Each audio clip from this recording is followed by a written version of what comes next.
Hello students, welcome to unique classes of right way. आज बच्चे semester 2 में ये हमारे चैप्टर 15 की फर्स्ट क्लास है और आप लोग अभी बिल्कुल नए हो मेरे साथ। वैसे सेमेस्टर 1 में अगर मेरे साथ क्लास लिया होगा तो नए नहीं होंगे, लेकिन ये आज आपकी बिल्कुल फर्स्ट क्लास है।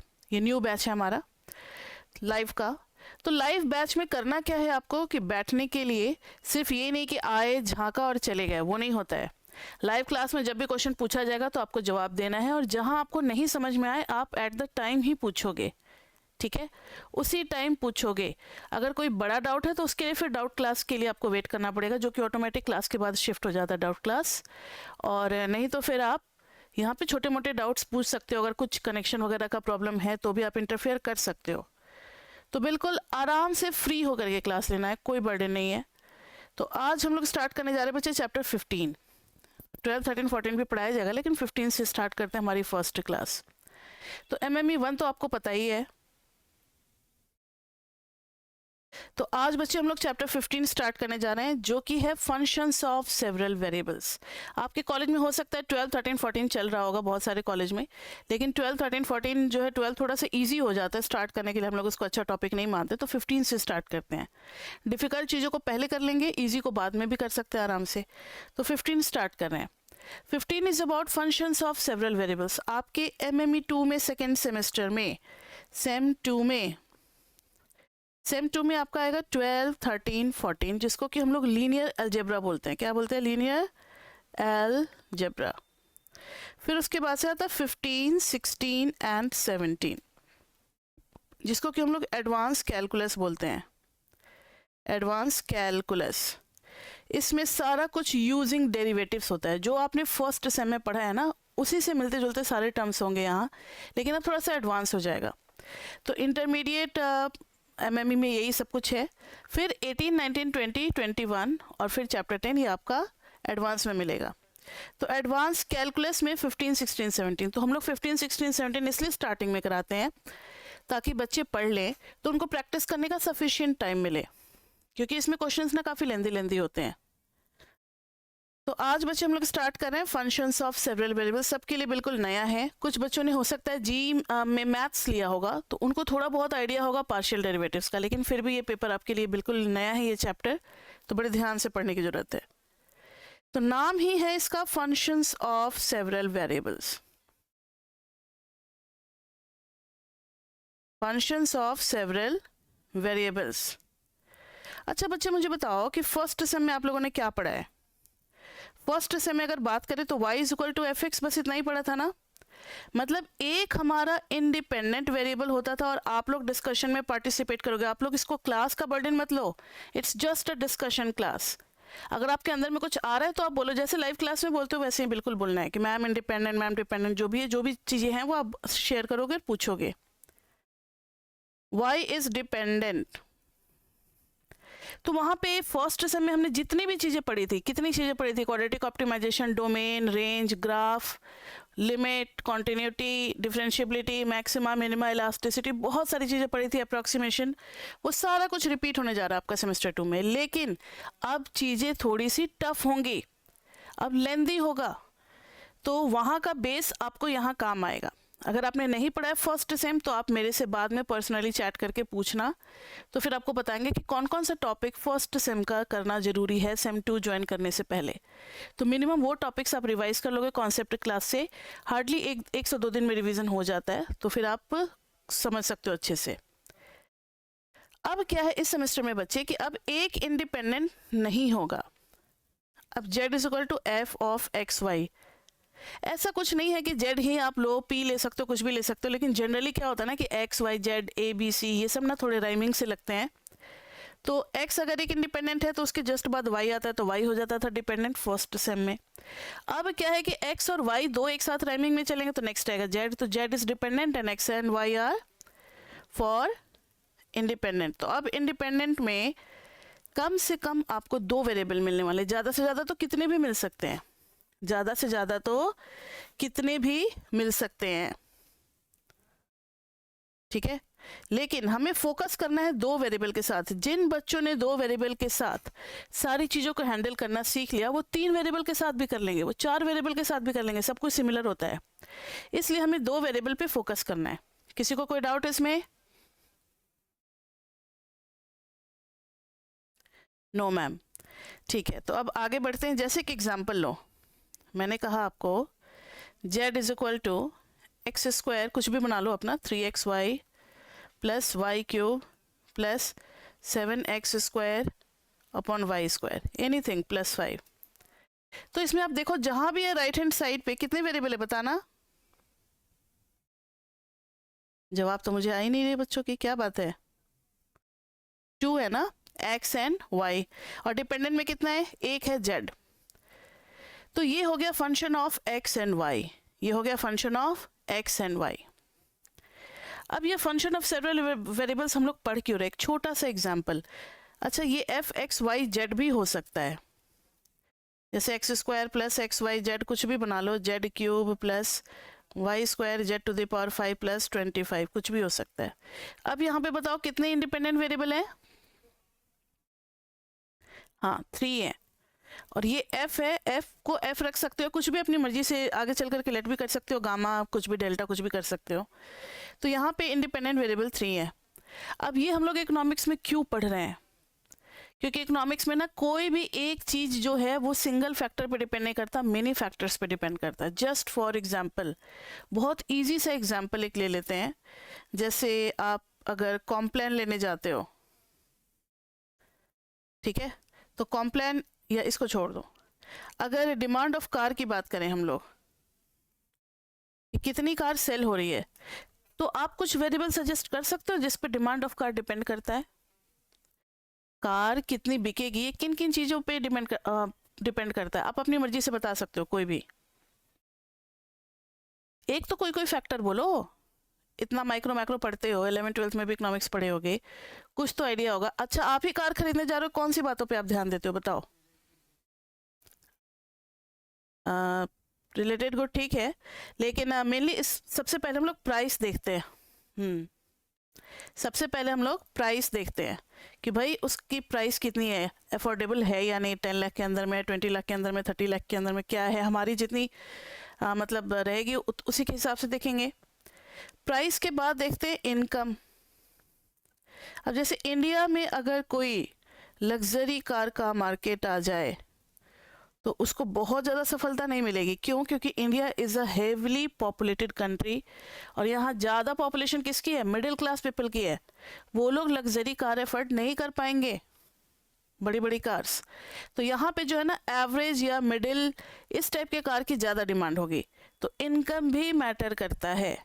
इनकम के बाद मैटर करता है इंटरेस्ट रेट, क्योंकि कई लोग सारा का सारा डाउन पेमेंट नहीं कर पाते, कई लोग फाइनेंस कराते हैं, आप सबको पता होगा।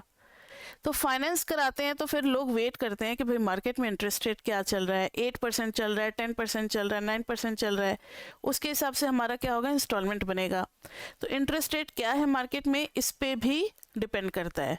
उसके बाद से बहुत सारे फैक्टर्स हो सकते हैं कार के, जैसे एसेसरीज हो सकती है, सीटिंग कैपेसिटी हो सकती है, बहुत सारे फैक्टर्स, मतलब बता नहीं सकते उतना, जितने भी आप लोगों को मेरे से ज़्यादा ही पता होगा। तो एक चीज़ जो है ना, वेरिएबल इकोनॉमिक्स में देखा जाता है, रियल लाइफ में भी, मार्केट में रिसर्च जब करोगे तो कोई भी एक फैक्टर ना सिंगल पर डिपेंड नहीं करती। खाली प्राइस पे कर दोगे तो फिर गलत होगा, बाकी के फैक्टर्स को तो आप इंक्लूड ही नहीं कर रहे।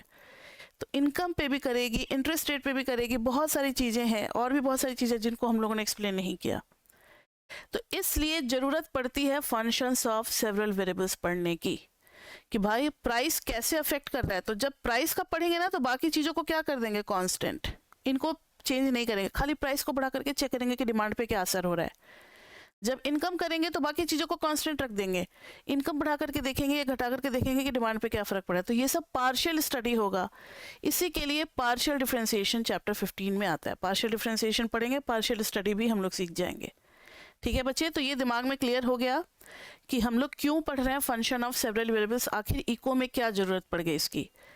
तो एक कोई भी एट्रीब्यूट या वेरिएबल सिंगल वेरिएबल पर डिपेंड नहीं करेगा, उसको अफेक्ट करने वाले बहुत सारे फैक्टर्स होंगे, और जब बहुत सारे फैक्टर्स आ जाते हैं तो फिर सेमेस्टर 1 हमारा कैपेबल नहीं होता। सेमेस्टर 1 में सिर्फ हमने सिंपल सा डिफरेंशिएशन सीखा है, पार्शियल नहीं सीखा है, तो फिर हमें सेमेस्टर 2 के नॉलेज की जरूरत पड़ेगी।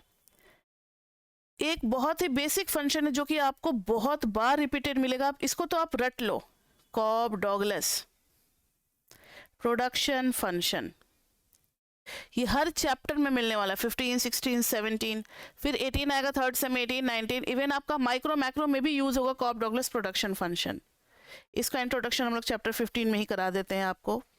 प्रोडक्शन फंक्शन तो बहुत सारे होते हैं, लेकिन कॉब डॉगलस ने एक खास टाइप का प्रोडक्शन फंक्शन बताया था कि production is depending upon K for capital, L for labour and T for land.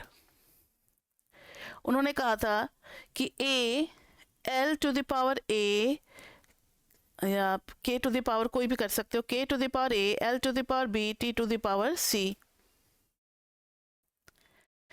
के एल टी। तो A K to the power A, L to the power B, T to the power C. अभी हम लोग chapter 15 कर रहे हैं, functions of several variables, उसमें पहला ही एग्जांपल हम लोग देख रहे हैं। तो के एल टी, इसमें देखो बच्चे, इन्होंने फॉर्मेट दिया था कि ये K to the power A, L to the power B, T to the power C, तीनों ना मल्टीप्लीकेशन में ही रहेंगे और बाहर में एक आएगा ए।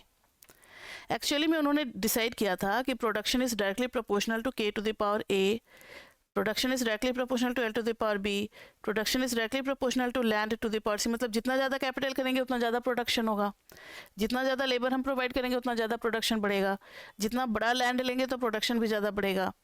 तो डायरेक्टली प्रोपोर्शनल था, और फिर इस प्रोपोर्शनैलिटी को हटाने के लिए इन्होंने क्या किया, एक प्रोपोर्शनैलिटी कांस्टेंट लगा दिया ए। तो A is nothing but proportionality constant, ठीक है।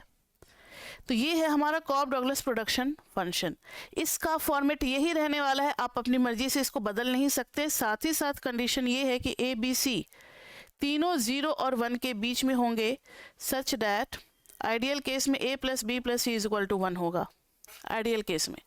तो ये आपको प्रोडक्शन फंक्शन का डिज़ाइन याद रखना है। मैंने आपको कहा कि फैक्टर्स बहुत सारे हो सकते हैं, अभी आपको 3 वाला कॉब डॉगलस प्रोडक्शन फंक्शन मैंने दिखाया, लेकिन ज़्यादातर आपके 15 और 16 में सिर्फ 2 वाला ही यूज़ किया है इन लोगों ने, क्योंकि 2 के साथ थोड़ा सा कैलकुलेशन सिंपल रहता है और हम उसको हैंडल भी कर पाते हैं। तो K to the power A, L to the power b, या फिर अल्फ़ा बीटा कुछ भी हो सकता है, ठीक है। यहाँ भी वही कंडीशन है, ए बी जो है वो 0 और 1 के बीच में होगा, और a प्लस बी जो है वो कितना होगा, सम आइडियल केस में 1 ही होगा। यानी फ्रैक्शन होंगे, जैसे 0.5, 0.7, इस तरीके से कोई फ्रैक्शन होंगे पावर में। समझ में आ गया? कॉब डॉगलस प्रोडक्शन फंक्शन याद रहेगा आप। तो इसमें भी देखो ना, production is not a function of single factor, यहाँ पे भी 2 है, कैपिटल और लेबर। तो ज़्यादातर केस में आपको लैंड नहीं देखने को मिलेगा, कभी कभी वो लैंड को भी इंक्लूड कर लेते हैं। तो कोई बात नहीं, जितने फैक्टर्स आएंगे सब पे b c d e f लगाते जाओ, सबका सम 1 होगा।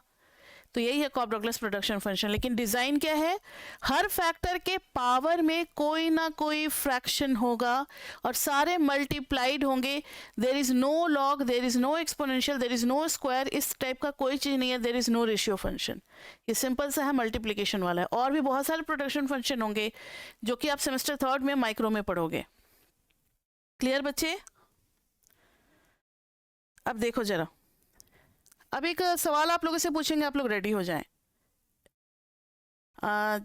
जनरली मदर डेयरी और अमूल, ये 2 ज़्यादातर हैं, और भी बहुत सारे डेयरी प्रोडक्ट्स आ गए हैं, लेकिन अमूल एक बहुत छोटा सा एग्जांपल हो सकता है। आप लोग भी जाते होंगे शॉप पे, अमूल का है। दोनों में से कौन सा बड़ा ब्रांड है, बता सकते हो? अमूल है जनरली, हाँ, पूरे इंडिया में फैला हुआ। मदर डेयरी दिल्ली और इसके आसपास में है। तो पहले जब भी मिल्क का प्राइस इंक्रीज होता है तो अमूल इंक्रीज करता है, 1 रुपये 2 रुपये पर पैकेट, तो ये पहले बढ़ाता है। तो अमूल का डिमांड हो गया, ध्यान देना, X2, इसका प्राइस हो गया P2। मदर डेयरी का प्राइस हो गया X1 और इसका P1। तो पहले बढ़ाता है अमूल डेयरी 1 रुपये 2 रुपये, फिर कुछ दिन बाद मदर डेयरी भी बढ़ा देता है। उनको टाइम क्यों लगता है? क्योंकि वो फॉलो करते हैं अमूल डेयरी को, तो उनको भी अब नया पैकेट प्रिंट करना है, सब कुछ करना है, डिसीजन लेना है, तो सब कुछ इन्वेंट्री वगैरह मेंटेन करना है, तो वो भी 1-2 दिन में अपना उसी प्राइस पे आ जाते हैं।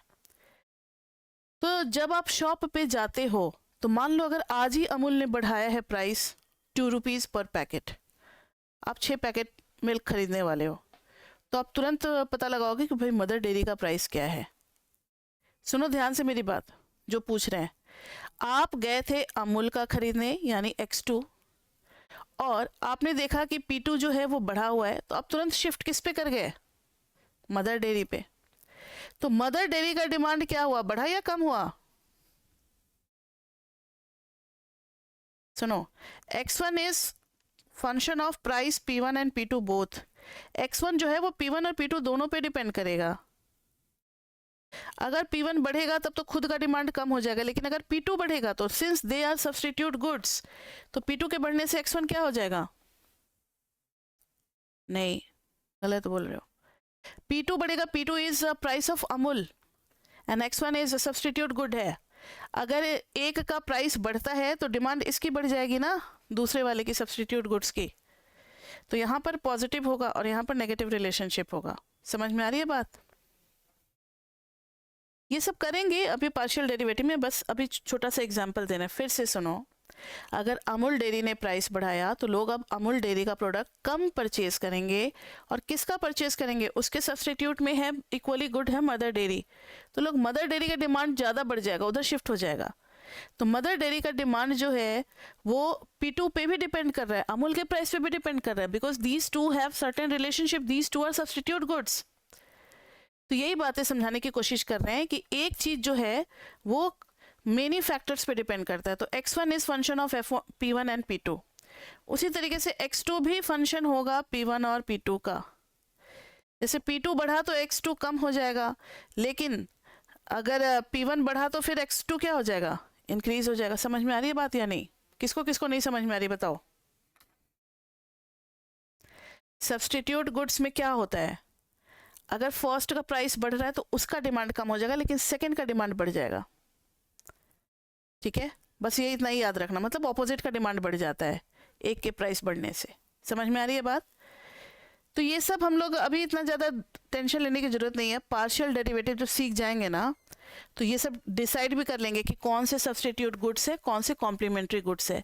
तो ऐसी बहुत सारी चीज़ें चैप्टर 15 में आने वाली है, ऐसी बहुत सारी चीज़ें चैप्टर 15 में आने वाली है। ठीक है बच्चे? तो अब फंक्शन का आइडिया तो हो गया हमें कि अब फंक्शन होगा और राइट हैंड साइड पे बहुत सारे इंडिपेंडेंट वेरिएबल्स भी होंगे।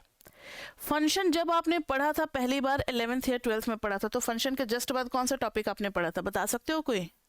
चलो फर्स्ट सेम का ही ले लो, फंक्शन पढ़े थे, तो फंक्शन के जस्ट बाद हम लोग क्या पढ़ते हैं? No idea. डोमेन। सबसे पहले हम लोग किसी भी फंक्शन का क्या पढ़ते हैं? डोमेन पढ़ते हैं। तो डोमेन में आपको सेम 1 से को रिलेट कर देते हैं। जैसे y इज इक्वल टू आपने पढ़ा था x² + 1 अपॉन x - 5, तो आप कहते थे कि भाई x जो है वो 5 नहीं हो सकता है। x क्या नहीं होगा?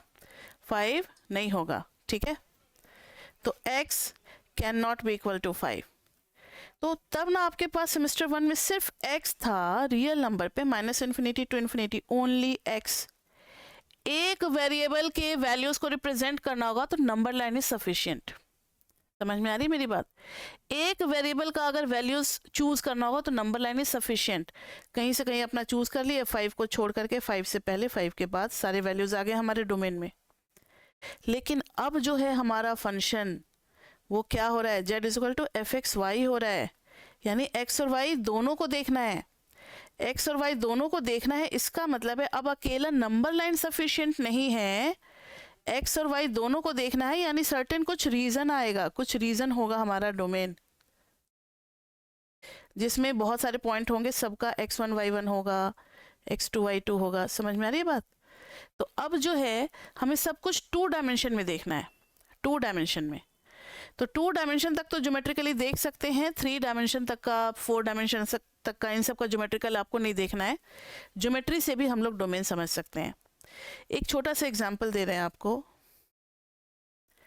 जैसे मैंने आपको दे दिया fxy is equal to √under x - 1 plus √y।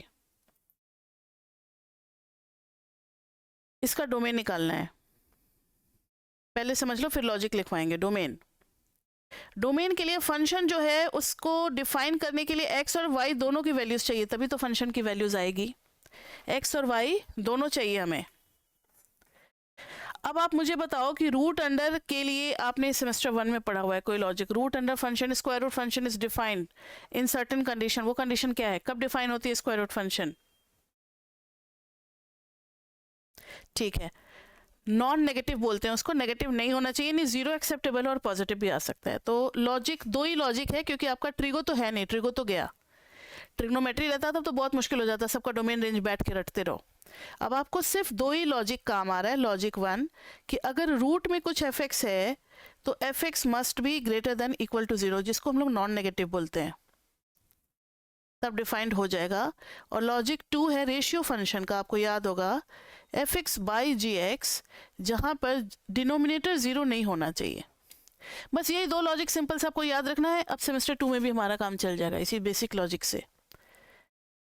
तो अगर इस लॉजिक को ध्यान दें तो अभी सिर्फ लॉजिक 1 ही लगने वाला है, क्योंकि रेशियो फंक्शन तो कहीं हमें दिख नहीं रहा।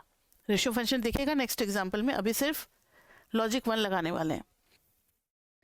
तो function is combination of two components, दो कंपोनेंट में फंक्शन ब्रेक किया हुआ है, तो दोनों जिसके लिए एग्री करेंगे वही हमारा डोमेन होगा। नहीं आ रही बात समझ में? जैसे रूट अंडर x माइनस 1, आप एक लैंग्वेज लिखोगे, root under x minus 1 is defined when x minus 1 is greater than equal to 0। तो x minus 1 is greater than equal to 0, तो x is greater than equal to 1। अगर इसमें किसी को कोई दिक्कत है तो बच्चे पूछ सकते हो, ये हम लोग बताएंगे आपको क्लास में कि क्यों नॉन नेगेटिव के लिए ही डिफाइंड होता है। सबको क्लियर है सेमेस्टर 1 से, या किसी ने नहीं पढ़ा है? बताओ बच्चे मुझे, क्लियर है सबको? ठीक है, तो x is greater than equal to 1 आ रहा है, y भी तो है, y को भी तो देखना है। तो रूट अंडर y, अभी तो हम सिर्फ बोल करके काम चला रहे हैं, लेकिन अगर एग्जाम में क्वेश्चन आएगा तो आपको पूरा लैंग्वेज लिखना होगा, वो तो बाद में डिस्कस करेंगे। तो रूट अंडर y है तो लिखेंगे since square root function is defined for non negative values, so y should be greater than equal to 0। अब ध्यान दो भाई, ये कुछ समझ में नहीं आ रहा, दो है, दोनों को कैसे हैंडल करेंगे? तो हमारे पास है तो कार्टेशियन प्लेन है, तो एक्स वाई का इधर एक्स एक्सिस होता है, इधर वाई एक्सिस होता है। एक कंडीशन है कि x होना चाहिए greater than equal to 1। Suppose करो यहाँ पे 1 है, x greater than equal to 1। अच्छा एक चीज आपको बता दें, आप ना हमेशा ग्राफ में डॉटेड लाइन से ही स्टार्ट करोगे। प्रैक्टिस आप इसकी कर लो कि हमें स्टार्ट किससे करना है, हमेशा डॉटेड लाइन से ही। x जो है वो ये हो गया, x इज इक्वल टू 1। क्या यहाँ पे इज इक्वल टू है? यस। तो अब आप इसको डार्क कर सकते हो। अगर खाली x ग्रेटर देन 1 रहता तो डार्क नहीं करते, तो इसलिए आपको हैबिट डालनी पड़ेगी डॉटेड और सॉलिड लाइन जो बोलते हैं। डॉटेड का मतलब है that particular point is not included, solid का मतलब है वो पॉइंट्स भी हमारे डोमेन में आएंगे। अब x greater than equal to 1 का मतलब है, ग्रेटर देन इक्वल टू 1 मतलब इधर के सारे वैल्यूज x के आ जाएंगे। देखो येलो से कर रहे हैं, ध्यान रहे, ये आ गए। एक मिनट, इधर कैसे आ गया? ये सारे आ जाएंगे हमारे x greater than equal to 1 में, including this also, line also. अब साथ ही साथ है y होना चाहिए greater than equal to 0। y greater than equal to 0 बोले तो अलोंग दिस लाइन और इससे ऊपर, यानी ये चीज हो गई, तो हमारा डोमेन हो गया। ये समझ में आ रहा है? तो हम ग्राफिकली भी डोमेन को शो कर सकते हैं। फाइनली फिर इसको हटा देते हैं, जो हमारा रीजन आया है वो ये आया है, ये हो गया हमारा डोमेन। अब डोमेन को लिखते कैसे हैं? अगर ज्योमेट्रिकली पूछेगा तो हमें ये वाला डायग्राम बना करके शो करना है, अदरवाइज आप डोमेन को कार्टेशियन फॉर्म में भी लिख सकते हो, मतलब इसमें इस तरीके से सेट बिल्डर फॉर्म में भी लिख सकते हो। All pair of x and y such that, x के साथ क्या कंडीशन है? X is greater than equal to 1, x is greater than equal to 1 and साथ ही साथ है y is greater than equal to 0, और आपको ये लगाना है कि x और y दोनों रियल नंबर हैं। तो आप इससे भी काम चला सकते हो। सेट बिल्डर फॉर्म आपने पढ़ा होगा फर्स्ट चैप्टर में सेमेस्टर 1 में, कि किसी भी सेट को रिप्रेजेंट करने के दो तरीके होते हैं, एक होता है रोस्टर फॉर्म और एक होता है सेट बिल्डर फॉर्म। तो ये हो गया सेट बिल्डर फॉर्म में लिखना। समझ में आ रहा है? ये समझ में आया सभी को? तो ये एग्जाम्पल कराने के पीछे मकसद ये है समझाना मुझे कि अब आप इसको कंपेयर करो। सेमेस्टर 1 में सिर्फ हमारा किससे काम चल जाता था, एक नंबर लाइन से, क्योंकि सिर्फ x की वैल्यूज देखनी होती थी, तो नंबर लाइन इज एनफ। लेकिन अब हमें x और y दोनों को देखना होगा। दोनों को देखना है तो अब हमें 2D प्लेन में ही ज्योमेट्री में पूरा बनाना पड़ेगा। तो अब डोमेन इस तरीके से रिप्रेजेंट होने वाला है, number line is not enough. और ये हमारा हो गया सेट बिल्डर फॉर्म। लिखना तो इसी तरीके से है। और show it geometrically, show also geometrically, तब हम लोग ये वाला पार्ट करेंगे। समझ में आई बात? एक क्वेश्चन दे आपको करने के लिए, सभी बच्चों को भी ट्राई करना है। किसी को भी कहीं कोई दिक्कत है तो पूछ लो, नहीं तो फिर क्वेश्चन ट्राई करने में आपको दिक्कत होगी। सबको क्लियर है ये? ठीक है, तो अब सब कोई रेडी हो जाए रफ पेज लेकर के। Question number 2, gxy is equal to 2 upon root under x square plus y square minus 4 plus root under 9 minus x square plus y square। सबसे पहले इस पे कुछ डिस्कस करेंगे, उसके बाद से फिर आप लोग इस पे अटेम्प्ट लोगे। मुझे ये बताओ कि ये फंक्शन कितने पार्ट में ब्रेक किया हुआ है, कितने कंपोनेंट है इसके? 2 कंपोनेंट्स, एक ये वाला पार्ट है और एक ये वाला पार्ट है। ठीक है, फर्स्ट कंपोनेंट में कौन सा लॉजिक आप सोचोगे? एक तो स्क्वायर, ठीक है, नॉट इक्वल टू 0 भी सोचोगे क्योंकि डिनोमिनेटर में है। ध्यान रखना, ये चीज को आप पॉजिटिव करना, लेकिन 0 नहीं कर सकते क्योंकि अब ये डिनोमिनेटर में है। ये न्यूमरेटर में है तो इस पूरे को तो आप कर सकते हो, इज इक्वल टू 0 अलाउड है क्योंकि वो न्यूमरेटर में है।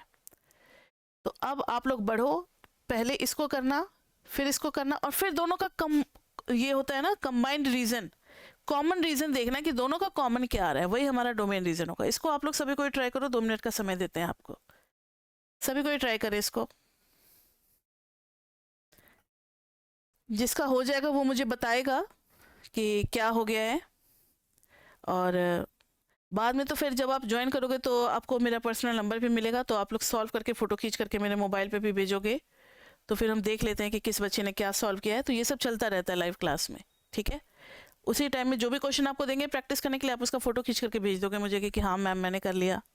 और जिसका कैलकुलेशन लास्ट में आंसर मैच करना होता है तो बच्चे आंसर ही बोल देते हैं कि मैम ये इतना आया है, ठीक है। तो करो इसको, 2 मिनट का समय दे रहे हैं, अपना दिमाग लगाओ। अब देखो बच्चे सभी ने कर लिया है, तो अब इसको करते हैं हम लोग, क्वेश्चन कैसे होने वाला है। तो सबसे पहले तो ये फर्स्ट वाला root under x square plus Y square minus 4, ये 1/, है। तो इसमें अभी हम सिर्फ इम्प्लाइज दैट लिख रहे हैं, लेकिन यहाँ पे एक लैंग्वेज लगेगा कि is defined if and only if x square plus Y square minus 4 is greater than 0। क्यों? क्योंकि it can't be equal to 0 as in denominator. ये सब लॉजिक आपको जगह जगह लिखना पड़ता है। अब आपने फर्स्ट सेम का पेपर दे दिया तो आपको पता है कि मैथमेटिक्स में भी प्रेजेंटेशन काफ़ी इंपॉर्टेंट होता है, लैंग्वेज हर जगह चाहिए आपको। तो यहाँ पे इज इक्वल टू नहीं चलेगा। अब अगर आप देखो तो x square plus Y square is greater than 4, तो x square plus Y square is greater than 2 का स्क्वायर। इसको थोड़ा सा और मॉडिफाई कर दो, क्या लिख सकते हैं? एक्स माइनस 0 का स्क्वायर y माइनस 0 का स्क्वायर इज ग्रेटर देन 2 का स्क्वायर। अब देखो ग्रेटर देन लेस देन का डायरेक्टली तो कोई ग्राफ एग्जिस्ट नहीं करता, कोई बना भी नहीं पाता है। सोचते हम लोग किस तरीके से हैं, बनाते तो इज इक्वल टू का है, फिर डिसाइड करते हैं कि ग्रेटर देन में किधर का एरिया आएगा, ग्रेटर देन और लेस देन में। तो देखो इसका सेंटर क्या होगा, ये आपने चैप्टर 2 में पढ़ा होगा, इक्वेशन ऑफ सर्कल रिप्रेजेंट कर रहा है, और इसका ये आ रहा है, सेंटर आ रहा है 0 0, और रेडियस कितना आ रहा है 2। सबको पता है x माइनस अल्फा का square plus y minus beta का square is equal to r square. So alpha beta is a centre and radius is r, तो r स्क्वायर से पता लग जाता है।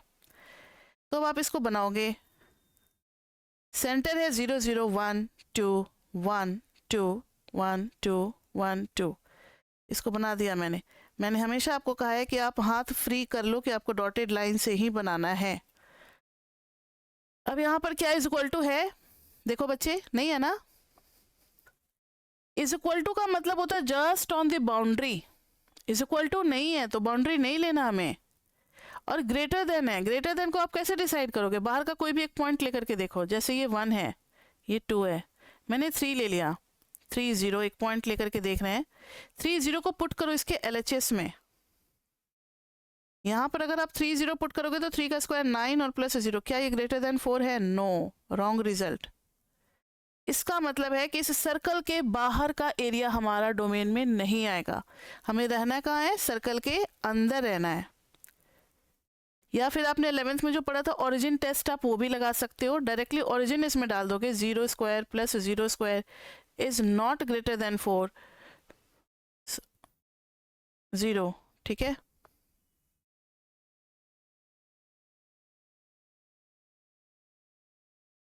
अरे यार ग्रेटर देन 4 ना, तो सही तो है, आप लोगों ने मुझे टोका क्यों नहीं, मेरे दिमाग में लेस देन का चल रहा था। देखो यहाँ पर 9 जो है वो ग्रेटर देन 4 है, सही है, और हमें ग्रेटर देन 4 वाले ही सारे पॉइंट्स लेने हैं, ऐसे सभी पॉइंट्स लेने हैं जिनका x और y कोऑर्डिनेट के स्क्वायर का सम 4 से बड़ा हो। तो 3 0 सेटिस्फाई कर रहा है, और अभी 0 0 का टेस्ट लगाए थे ना, 0 प्लस 0, तो ये 4 से बड़ा नहीं था। इसका मतलब है सर्कल के पास दो रीजन है, एक इनसाइड का और एक आउटसाइड का। इनसाइड वाले में, ध्यान से सुना मेरी बात, इनसाइड वाले में ओरिजिन है और ओरिजिन सेटिस्फाई नहीं कर रहा है, तो इनसाइड का कोई भी पॉइंट नहीं करेगा जो ओरिजिन के साथ है, तो बाहर का रीजन लेंगे। तो इसके लिए कौन सा रीजन हो जाएगा बताओ, बाहर का, not on the circumference, circumference dotted से ही शो होगा। समझ में आई बात? इसमें किसी को कोई डाउट? थोड़ा सा आप इसका प्रेजेंटेशन कर दोगे, this is x axis, this is y axis, this is 1 2 -1 -2 like this way, okay. इसमें किसी को कोई प्रॉब्लम? अब सेकेंड वाले पे चलते हैं। सेकेंड वाले में न्यूमरेटर में है,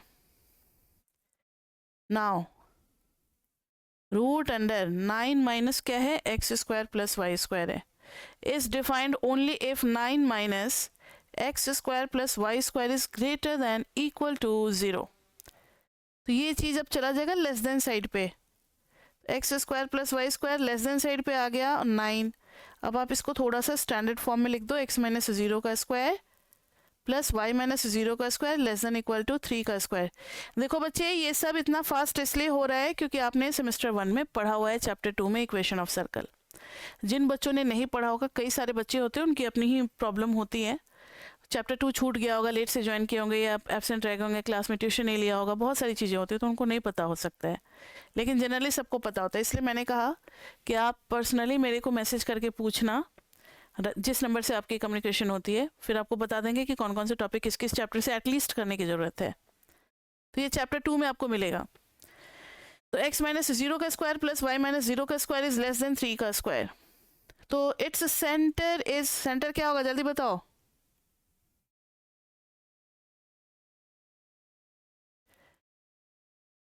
सेंटर क्या होगा? मेरी आवाज जा रही है आपको? यस। और रेडियस क्या होगा? 3। कभी कभी जवाब इसलिए भी देना होता है कि सब कुछ सही है, कनेक्शन वगैरह। तो 0 0 और 3। अब आपने इसका डायग्राम बनाया तो 0 0 आ गया, 1 2 3 1 2 3 1 2 3 1 2 3। अब आप हमेशा, मैंने हमेशा कहा है कि आप किससे करो, डॉटेड कर्व या डॉटेड लाइन से ही स्टार्ट करो किसी भी ग्राफ का। अब इसमें देखना है हमें कि कौन सा रीजन चाहिए, बताओ। तो इसमें ओरिजिन क्या सेटिस्फाई करेगा? ओरिजिन डालेंगे तो 0 square plus 0 square, will it be less than equal to 9?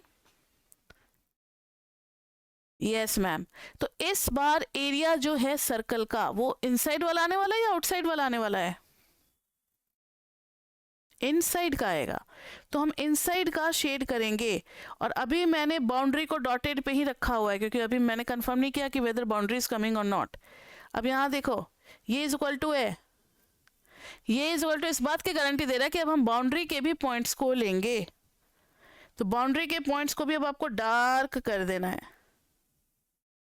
कुछ एक्सप्लेन करने की जरूरत नहीं। जैसे आपने डार्क किया वो समझ में आ गया कि वो डोमेन में इंक्लूड हो गया। देखो ना पहले वाले ग्राफ में डॉटेड छोड़ दिया, यानी वो नहीं है, ये सबको पता है। लैंग्वेज, ग्राफ का भी अपना एक लैंग्वेज होता है, सबको पता है। अब अलग अलग तो मैंने दोनों का डोमेन निकाल दिया, लेकिन ये फंक्शन जी एक्स वाई तो तभी डिफाइंड होगा जब ये दोनों इकट्ठे डिफाइंड होंगे, मतलब ऐसे वैल्यूज एक्स और वाई के जो दोनों को सेटिस्फाई करेंगे, किसी एक के हो जाने से नहीं बात बनेगी। तो लास्ट में दोनों को कंबाइन करेंगे, at last combining the two graphs। ध्यान से देखना, कंबाइन कर रहे हैं तो 1 2 3, तो एक तो 2 से बनेगा, एक बनेगा 3 से। देखो 3 के इनसाइड में तो हमें रहना था और बाउंड्री भी इंक्लूड करना था, तो बाउंड्री को चलो फटाफट इंक्लूड कर लेते हैं। 3 वाले का 3 के अंदर में रहना था, अंदर में ले लिया। अब 2 कह रहा है कि नहीं भाई मैं तो बाहर लूंगा। 2 ने क्या कहा है, बाहर लेने के लिए, तो 2 ने बाहर लिया है। अच्छा, दूसरा कलर का पेन नहीं है मेरे पास। 2 ने कहाँ लिया है, 2 वाले के बाहर लेना है। तो फिर दोनों का कॉमन रीजन कौन सा है, आप अगर ध्यान दोगे तो ये वाला है, इनसाइड वाला है। तो कुछ ऐसा बनेगा, ये 2 वाला, एक मिनट, 2 वाले को डॉटेड से 3 वाला सॉलिड हो जाएगा, और इसके अंदर का concentric area between 2 concentric circles including the boundary of outer circle या फिर लार्जर सर्कल, ये भी आप बोल सकते हो। ये अंडरस्टूड हो गया कि ये हमारा डोमेन हो गया। आप पेंसिल से शेड कर दोगे, फाइनली आपका आंसर आ गया। आप यहाँ पे 2 लिख दोगे, यहाँ 3 लिख दोगे। समझ में आ गई बात? तो ये तो हो गया न्यूमेरिकली सेट बिल्डर फॉर्म में ना, सेट बिल्डर फॉर्म में भी बता रहे हैं।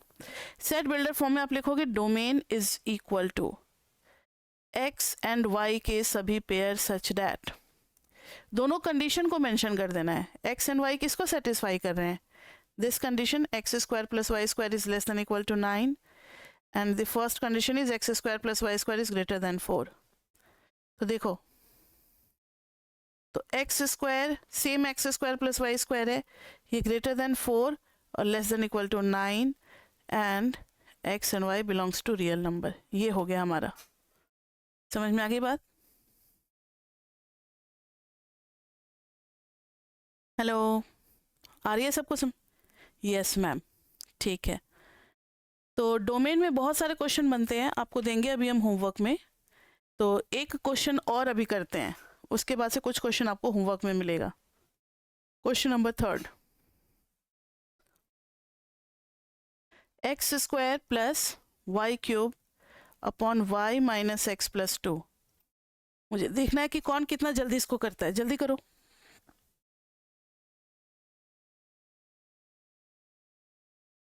देखो इस क्वेश्चन में क्या लॉजिक लग रहा है कि y ये रेशियो फंक्शन है, तो denominator should not be equal to 0, तो y should not be equal to, x को उधर लेते जाओगे तो x माइनस 2। अब आप बिल्कुल 5th 6th स्टैंडर्ड में भी हो सकता है पढ़े होगे स्ट्रेट लाइन का इक्वेशन। बनाना बहुत आसान होता है, ज़्यादा प्रेशर या ज़्यादा पेन नहीं लेना, सीधा x और y कर देना। एक बार x 0 और एक बार y 0। x 0 करेंगे तो y माइनस 2 और एक बार y 0 करेंगे तो x 2, यानी y is equal to x minus 2 is representing a line which is passing through 0 1 2 minus 2, यानी इस पॉइंट से पास करेगी लाइन। दूसरा पॉइंट कौन सा है, 1 2, इससे पास करेगी। मैंने हमेशा आपको कहा है आपको बिल्कुल हाथ साफ करना है, क्योंकि अभी आप लोग पेन यूज़ करो, मुझे पता है किसी के पास भी पेंसिल नहीं है। एग्जाम में तो सब कुछ तैयारी के साथ जाते हो ना, तो वहाँ तो पेंसिल से करोगे, लेकिन रजिस्टर को गंदा नहीं करना। ये देखो मैंने डॉटेड लाइन से किया। डॉटेड लाइन से क्यों किया, क्योंकि यहाँ पर लिखा हुआ है नॉट इज इक्वल टू। अगर इज इक्वल टू होता तब तो हम सारे पॉइंट्स को ले लेते जो उस लाइन पे लाई कर रहा है। यहाँ पर तो कह रहा है भाई नॉट इज इक्वल टू, ले ही नहीं सकते लाइन पे। तो जब हम लाइन वाले पॉइंट्स को नहीं लेंगे तो हमारे लिए ऑप्शन क्या बचता है, कौन कौन से पॉइंट आ सकते हैं हमारे डोमेन में, बताओ। लाइन के ऊपर या फिर लाइन के नीचे, मतलब उस लाइन को छोड़ करके, एक्सेप्ट ऑन दैट लाइन सारे पॉइंट्स आ सकते हैं, सब आ जाएंगे। समझ में आई बात? तो ऐसे शो करना है आपको इसको लिख दोगे y is equal to x minus two, और इस लाइन को छोड़ करके मतलब ऐसे ऊपर और इधर नीचे, ये सारा हमारा डोमेन है। अब इसको सेट बिल्डर फॉर्म में कैसे लिखना है, तो domain contains all the pair of x and y ordered pair such that, condition क्या थी, y is not equal to x minus two, और ये तो आपको लगाना ही लगाना है, ये तो मैंडेटरी है, रियल नंबर से है, क्योंकि मैंने फर्स्ट सेम में आपको बता दिया था कि इमेजिनरी नंबर जैसा कुछ नहीं मिलने वाला आपको, क्योंकि अब हम लोग रियल बिजनेस से डील करेंगे इकोनॉमिक्स में। तो आपके कोर्स से ट्रिगो जा चुका है और कॉम्प्लेक्स नंबर जा चुका है। हाँ जी बच्चे, कोई कुछ पूछ रहे थे, पूछ रहे थे या बता रहे थे? ठीक है, एक और क्वेश्चन कर लो, मजा आ रहा है ना क्वेश्चन करने में। इसमें बताओ डोमेन क्या होगा। लॉग के लिए क्या लॉजिक है, चैप्टर 8 में पढ़े होगे, वैसे तो हम लोग चैप्टर 2 में ही पढ़ा देते हैं आपको, domain and range of log and exponential. ठीक है, लॉग का सभी बच्चों को पता है, लॉग का सभी, ये नहीं करने को दे रहे क्योंकि बहुत इजी है, और जिनको आता है उनसे तो हो ही जाएगा, जिनको नहीं आता उनसे बिल्कुल भी नहीं होगा, कुछ समझ में ही नहीं आएगा। तो ध्यान से देखो, लॉग का ग्राफ आपको याद होगा, ये मैंने बताया था आपको फर्स्ट सेम में।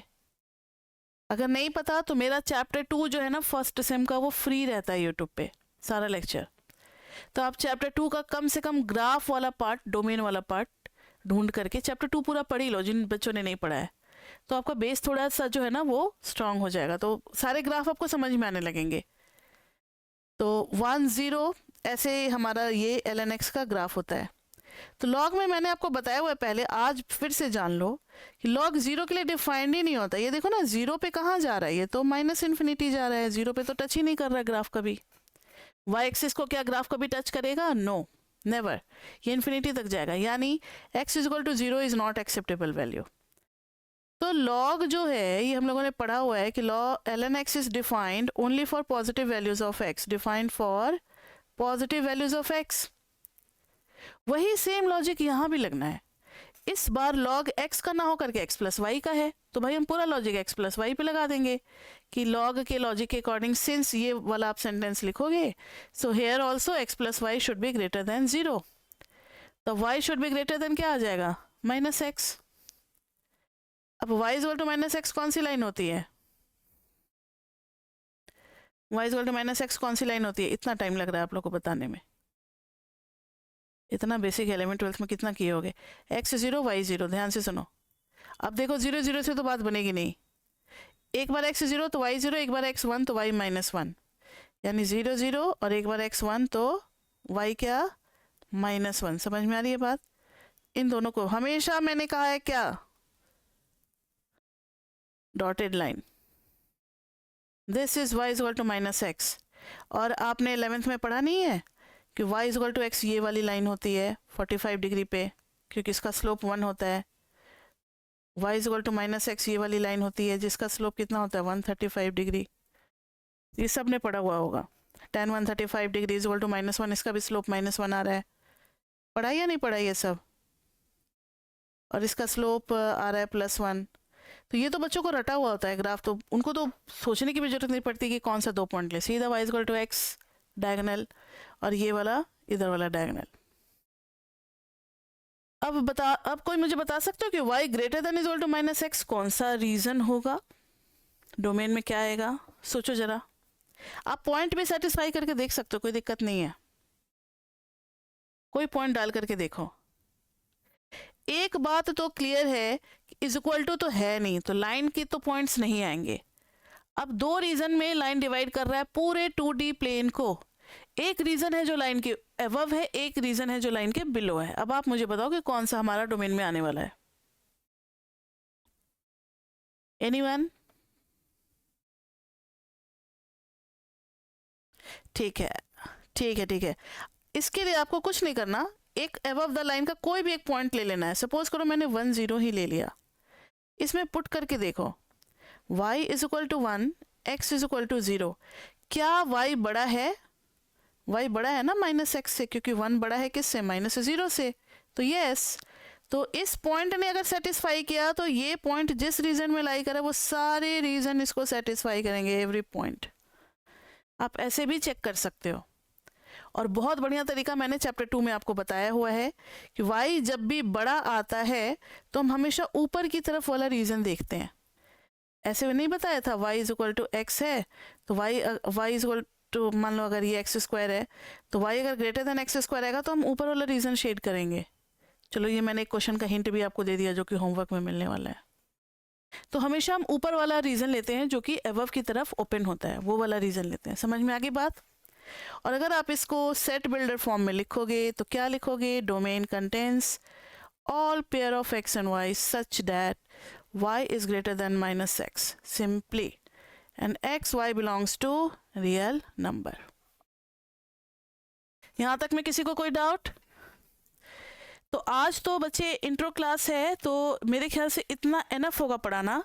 कुछ क्वेश्चन हम आपको होमवर्क में देने वाले हैं, कुछ अच्छे लेवल के क्वेश्चंस इसके देने वाले हैं असाइनमेंट से, तो वो आपको डोमेन का करके आना है। और नेक्स्ट क्लास में बहुत इंपॉर्टेंट टॉपिक हम लोग स्टार्ट करेंगे, लेवल कर्व। तो क्लास 2 में हम लोग स्टार्ट करेंगे लेवल कर्व चैप्टर 15। अभी किसी को नहीं जाना है, वेट करो। लेवल कर्व पहले तो होमवर्क डिस्कस करेंगे, उसके बाद से लेवल कर्व स्टार्ट करेंगे। अब होमवर्क के लिए आप लोग क्वेश्चन नोट कर सकते हो। ये देखो, determine the domain of the following function. ये सब आपको पीडीएफ मिलेगा जब आप ज्वाइन करोगे, असर से पूछना। तो determine the domain of the following function में देखो क्वेश्चन नंबर 1 हमने कर लिया है। हाँ जी कर लिया ना क्वेश्चन नंबर 1। तो पेन कहाँ है?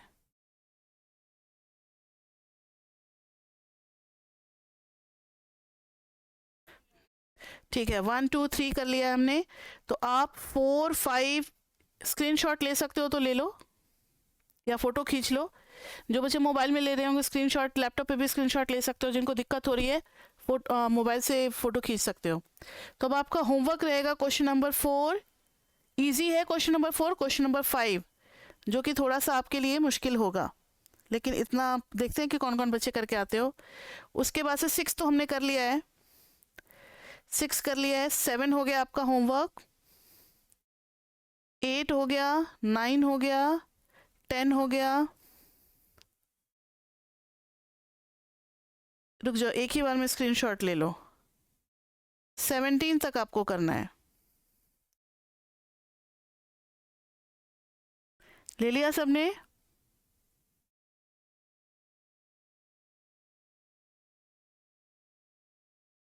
सेवनटीन तक करना है। और कल क्लास में हम लोग डिस्कस करेंगे डाउट्स डिस्कस करेंगे। मेरे ख्याल से 17 आप लोग कर लोगे, 16 में डाउट होगा, 16 को मार्क कर लो। 16 में डाउट निकल सकता है, हमेशा डिस्कस होता है। 13 तो कर ही लिया हम लोगों ने, 14 में भी डाउट होगा, तो 14 16 और 12 में तो नहीं होना चाहिए लेकिन फिर भी पूछ सकते हो, 11 में भी पूछ सकते हो, 10 मतलब देख लेंगे, लगभग सब में होगा ही। तो ये सब आपका होमवर्क है। और नेक्स्ट क्लास में लेवल कर्व पढ़ेंगे जो कि काफ़ी इंपॉर्टेंट है, और क्वेश्चन लेवल कर्व से आता ही है आपके पेपर में, मस्ट है, आएगा ही आएगा। तो सबने नोट कर लिया? तो होमवर्क दे दिया है मैंने। अब नेक्स्ट क्लास में बच्चे मिलेंगे, तो अभी तक के लिए इतना ही। और क्लासेस तो हमारी लगभग रोज़ ही लगती है। वैसे आपको अगर कोई दिक्कत है तो नंबर है ही आपके पास, आप उस पर पूछ सकते हो। तो कल भी हमारी क्लास सेम टाइम पे होगी, टाइमिंग का तो किसी को कोई इशू नहीं है? ठीक है, तो 7 to 8:30 जनरली। हाँ, तो 7 to 8:30, कभी कभी किसी कॉलेज में मतलब डिनर टाइम वगैरह अगर होता है तो फिर हम लोग 6 से भी कर देते हैं, लेकिन 7 रखा है ताकि कॉलेज से लेट से भी बच्चे अगर अपने घर पहुँचते हैं। 7 to 8:30 तो बहुत बढ़िया टाइमिंग है। तो अभी तो यही है, फ्यूचर में थोड़ा बहुत चेंज हो सकता है। दो बैचेस बनेगी, एक 6 to 7:30 का बनेगा और फिर एक 7:30 to 9 का बनेगा, या ऐसे ही कुछ बनेगा। तो आप लोग को मैसेज मिलता रहेगा। तो अभी तो फिलहाल कल हम लोग सेम टाइम पे मिल रहे हैं 7 o'clock, और आप लोग ये सारे क्वेश्चंस करके आओगे। कल हम लोग करेंगे लेवल कर्व्स और पार्शियल डेरिवेटिव सीखेंगे। पार्शियल डेरिवेटिव बहुत इंपॉर्टेंट है, उसके बगैर आप सेमेस्टर 2 सेमेस्टर 3 इको ऑनर्स ही नहीं आप इमेजिन कर सकते पार्शियल डेरिवेटिव के बगैर। माइक्रो मैक्रो हर जगह यूज़ होने वाला है। तो पार्शियल डेरिवेटिव काफ़ी अच्छे से हमें क्लास में प्रैक्टिस करना है। कई बच्चे कर चुके होंगे जिनका कैलकुलस होगा, फर्स्ट सेम में जी कैलकुलस, लेकिन सारे बच्चे मैथमेटिक्स तो नहीं लेते ना जी में, तो इकोनॉमिक्स में हम लोग आपको प्रैक्टिस करवाएंगे। So that's all for now. जिनको कुछ भी पूछना है, जिनका इंट्रो नहीं हुआ है, वो लोग अभी वेट करेंगे। ऑफिशियली आज की क्लास हमारी यही होती है, तो मिलते हैं नेक्स्ट क्लास में। Till then bye bye bye bye bye.